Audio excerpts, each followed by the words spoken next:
Duane, if you can believe the media, you had to choose between the Stormers and the Bulls. Why did you go for the Bulls? Because I never got anything from the Stormers. No. It's hoe sê jy, vraag en aanbod.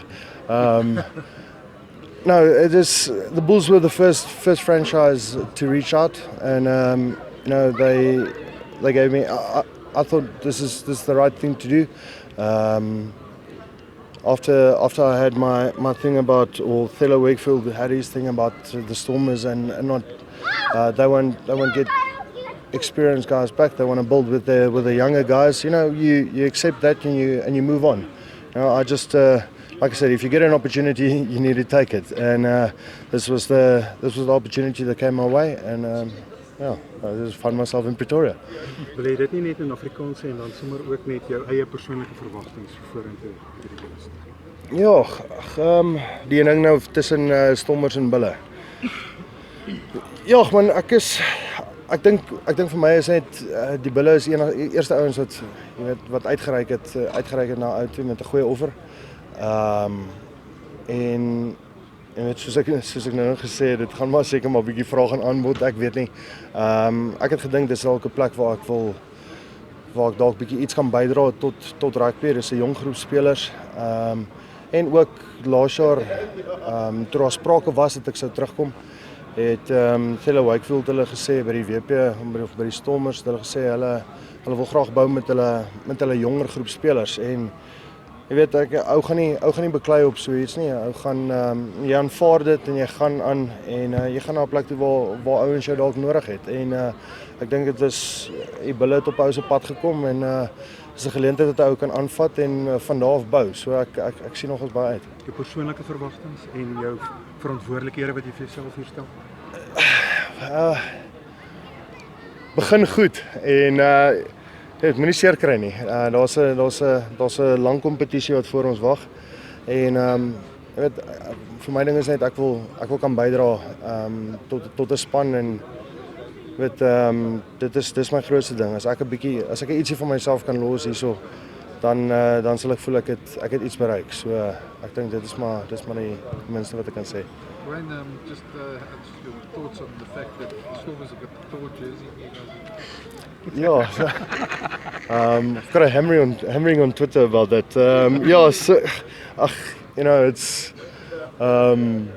some clubs. I don't know exactly how they pick the jerseys, but it's maybe a tough one in the house.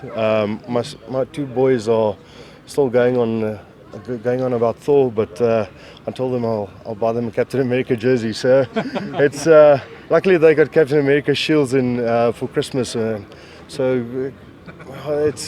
we've been working on it. So. Maar jy gaan Sondag vir hulle wys wie die regte Thor is.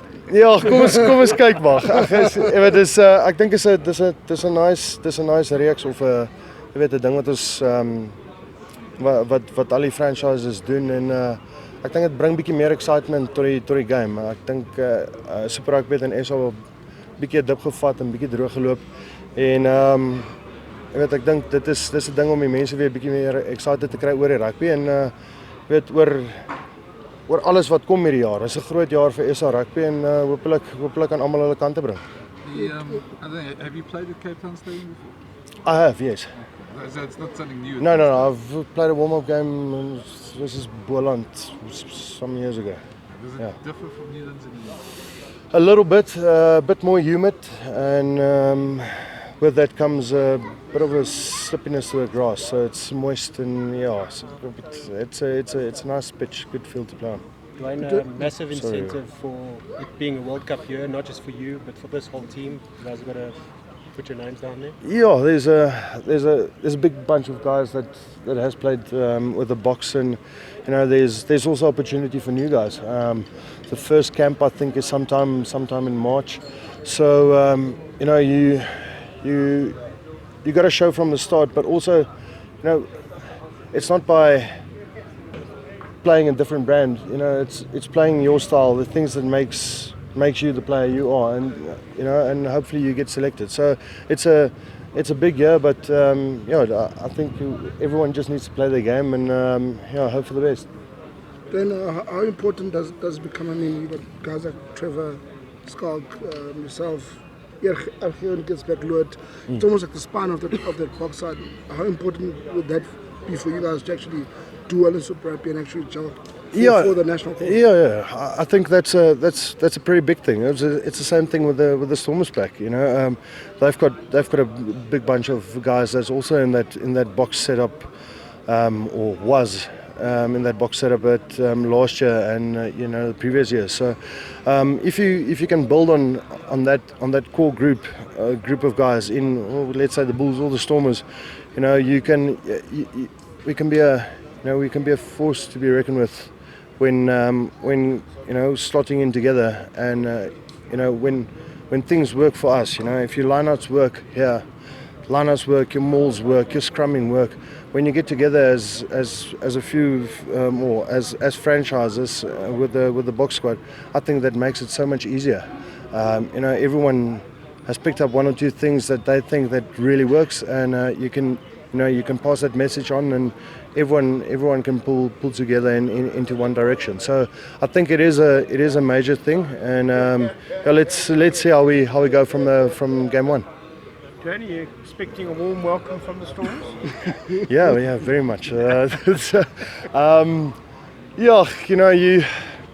You've got your critics, and you've got guys that will keep following you. And I spoke to a psychologist before World Cup, and Peter Creer. There was a guy, and he said, 60% of people will always like or support what you do, and 40% will dislike. Doesn't matter what you do, even if it's a good cause, they won't like it. So if you're happy to live with 60%, then you can live and you can go on. So I'm pretty much happy to go on with 60%. There's always going to be someone that is going to stand in your way or dislike or disagree what you're doing. Great. Thanks, Duane.